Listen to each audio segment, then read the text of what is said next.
Chapter 44. I went to Samoa in the year 2017 in March to visit my Nana. My Nana at the time owned a taxi stand. Nana organised a driver for me to run my errands. Let's call the driver Star. Star was responsible for driving me around because my Nan wasn't a fan of me riding buses, especially alone. So poor Star was my chauffeur. We got really close during the 2 weeks I was there and did the bad things. Oh my God. I returned back to New Zealand and had told Star I was coming back in September for my cousin's wedding. We kept in contact when I returned back home and I really fell for this guy. Oh God. I flew back to Samoa in September for the wedding, and when I arrived that week, Star had gone to Savaii. Savaii is the other island in Samoa. He was due back at the end of the week, so I didn't have my chauffeur with me.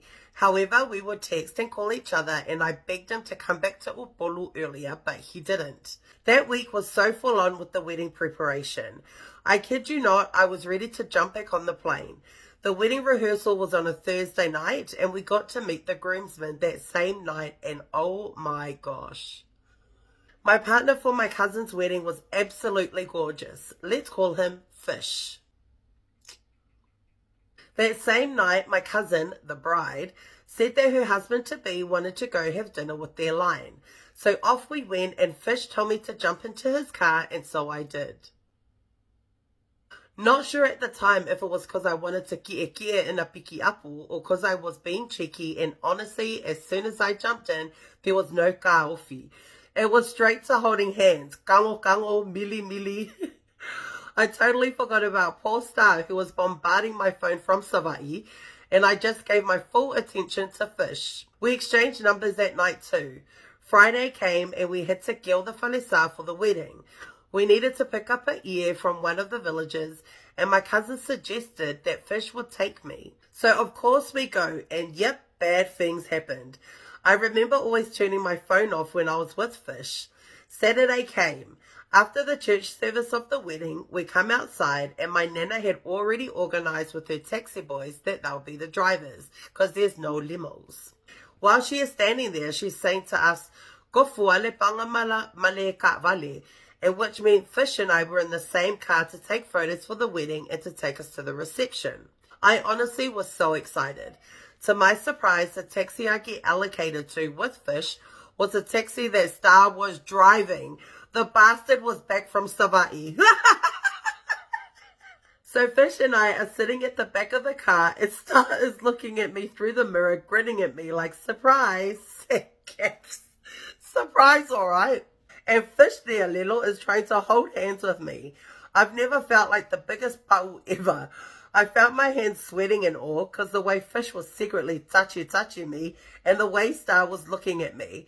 I'm like, OMG, what did I get myself into? I think you got yourself into buy one, get one free. Did I stop? Absolutely not. Later that night, we went back to the hotel room and Fish and I slept together all night. At that point, I didn't care who saw us. Sunday, Monday, Tuesday, Wednesday, I hung out with Star, but my excuse was that I was with my dad's family. And yep, bad things in the taxi. The night I'm returning home, I call and say bye on the phone. He's like, I love you. And I'm like, I love you too. I don't know why I cried, but I did anyway. Star drove us to the airport that night, and Star texts me to meet him at the car park so he can kiss me and hug me. And I'm like, okay, so I do. Both Star and I come back, and we're all sitting there just chatting, taking photos and all. My cousin comes to me and says Fish is up at the car park. So here I am trying to make up an excuse. So I say I'm going to the toilet. I run up to the car park and kissy him too. As I'm running back down, Star sees me and is like, where did you go?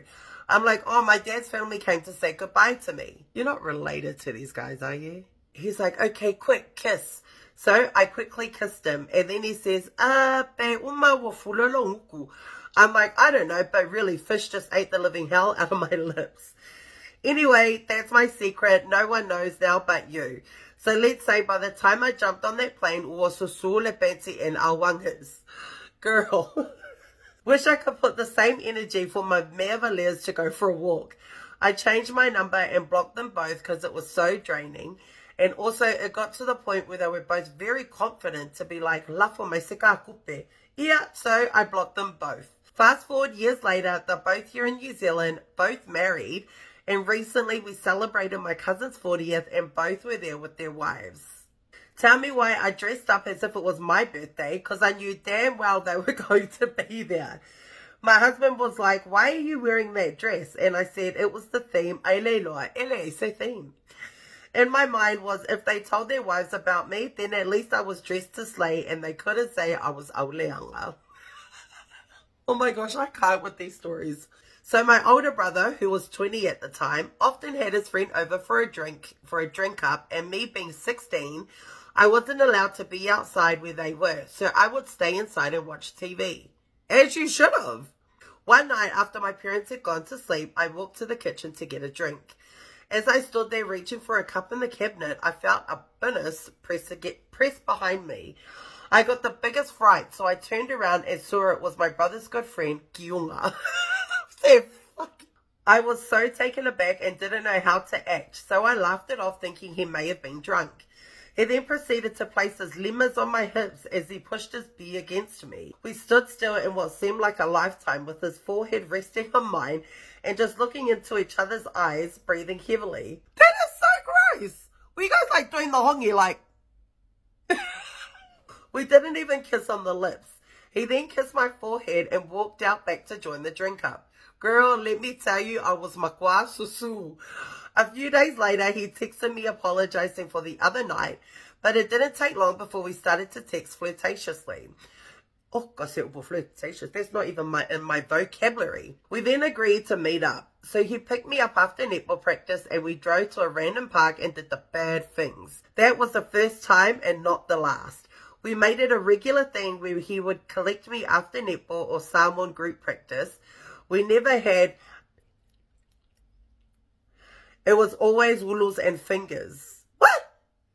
What a waste! Then he'll come over to see my brother and he'll walk past me or hug me hello and he would sneakily pinch my muli and I could feel myself blush every time. The 2 years this was happening, I had the most caring boyfriend who adored me. Oh my gosh, no. We're not together anymore, but he never found out about this. To this day, absolutely no one else knows but me and him and our you. Kiunga moved overseas to play rugby where he has lived for years. He's now married with kids and so am I.